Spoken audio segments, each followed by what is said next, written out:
Mr. Bruce, I have a question for you. Do you think Jose Rizal was against Catholicism or was the only criticizing the abuse of the Pharisees? Why? Jose Rizal was not against Catholicism itself but was deeply critical of the abuses and corruption within the Catholic Church, especially the Spanish friars during the colonial period in the Philippines. Rizal was a nationalist who advocated for reform and social justice, and he saw the friars as an instrument of operation in the Filipino society. He criticized their control over both religious and political life, which stifled the process of welfare of the people. How do you think Rizal's views on religion influence Filipino society?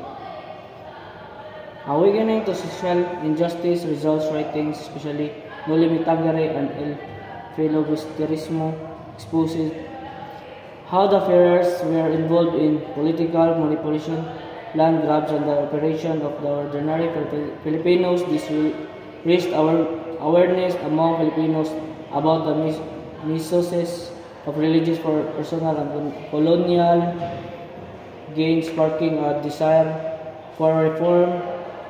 His works led to greater awareness of the need for social justice and equality regardless of religious applications. Why it is important for students today to understand Rizal's perspective on religion?